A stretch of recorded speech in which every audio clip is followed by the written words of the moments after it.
Hello, it's Shorty here, and I am reading from the complete book of the Zodiac for anyone who has a moon in Aquarius.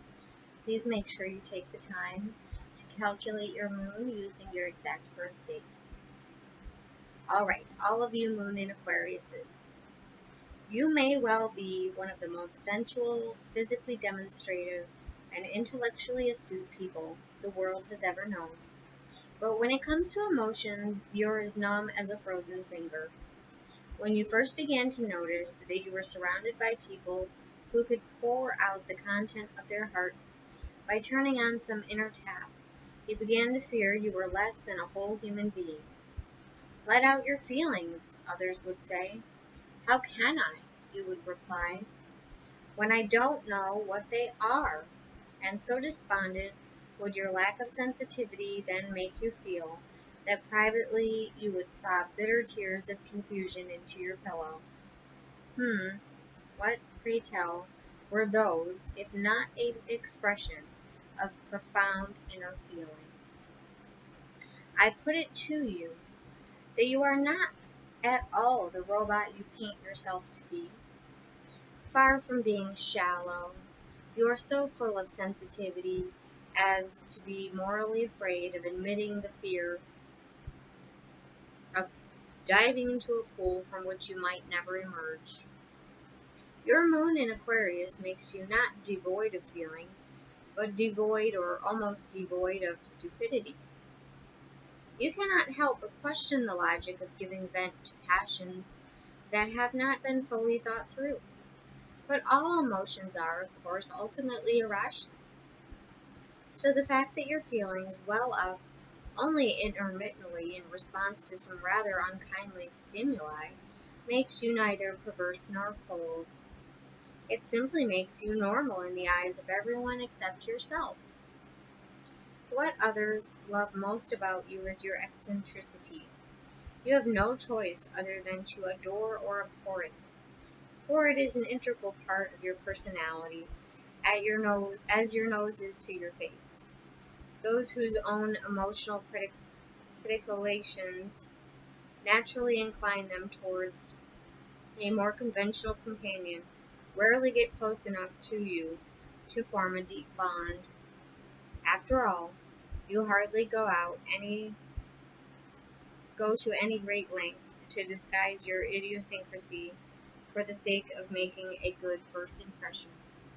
People have to take you as they find you, and since they rarely find you in the same form one day to the next, your world is full of folks who have vastly different ideas about the kind of person you actually are. This suits you fine, for variety is not just the spice in your recipe for a happy life, it's the meat. Having friends who not only don't know each other, but who wouldn't, even if they happened to meet and talk about you, necessarily realize they were talking about the same person, amuses you greatly. Fortunately, you don't need a partner who can adapt to all the facets of your wide-ranging personality. You're happy just to have someone who sits contentedly in the department marked as spouse, and who trusts you enough to know that you'll keep coming back once you've gone off and been who you are with everyone else. If you don't currently have such a companion, it shouldn't be hard to find one in time, for while you may be unusual, you're also unusually vibrant, attractive, and fun to be with. It's more with loved ones of a non-romantic nature, such as other members of your family, that personality clashes can arise. They don't have the freedom to choose when, how, or where they get involved with you, nor vice versa. Consequently, they can never quite be sure which of your personalities they're likely to encounter. Some acknowledgement of this on your part could improve those relationships a lot. To have the moon in Aquarius is to have two mutually incompatible aspirations battling for supremacy in your personality your whole life long. It's by no means a disadvantage. This kind of internal conflict often creates the material from which great characters are carved. However, become the truly successful and contented person you dearly love to be. You need to reconcile the difference in your own mind between what makes you feel successful and what makes you feel content. Success to you implies proving yourself to the whole world that you are unlike any other being who has ever walked the face of the earth. You don't care how many other people have walked along a path like yours before, what tricks they employed, or how they made it work. You're determined to be different, to do it your own way, and to do it without compromising a single thing you stand for. You want others to look at you and say, "There goes one of a kind," and to say it with a note of awe and admiration in their voice. All of which is fine, except you also yearn to be accepted, welcomed, loved, trusted, and introduced to a group of people to whom you feel you fully belong.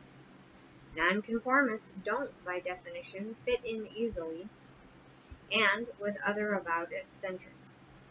As a child, you were equally famous for your stubbornness and your exceptional gifts and talents. As a teenager, you went in search of love everlasting, and you still nurse the broken heart to which that quest has led you.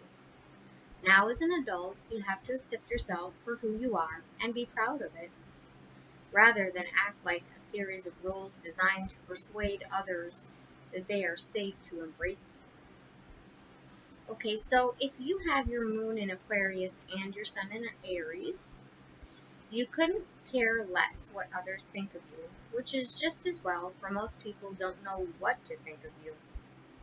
If you have your sun in Taurus, your home may be full of gadgets, or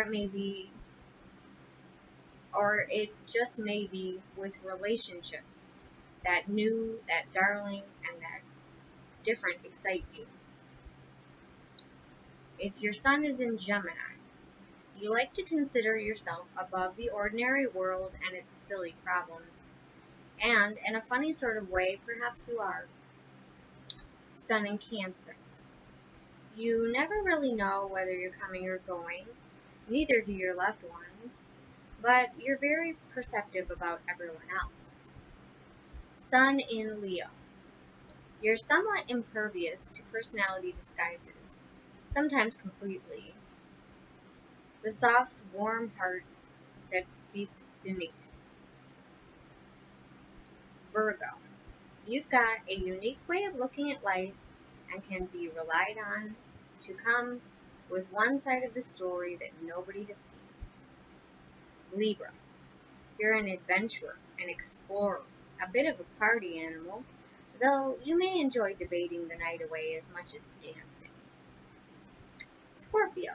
You take pride in looking after the interests of loved ones, carefully and cleverly. Only when you feel at home do you let your feelings show. Sagittarius. You're currently an original thinker. Few have a mind as brilliantly as convoluted as yours, and even fewer can articulate such thoughts. Capricorn. You're a great innovator with a handy ability to anticipate future needs and be ready for them. It all does your bank balance no harm. Aquarius. After they made you, they broke the mold, assuming there ever was one. You constantly amaze everyone, including yourself. And Pisces. Your mind works in mysterious ways. Mysterious at least to you. Often others seem to know what you feel more clearly than you do. Okay, so all of you Moon in Aquariuses, I hope that you found this information helpful, and I appreciate you taking the time to stop by, and I hope that you know that I love you.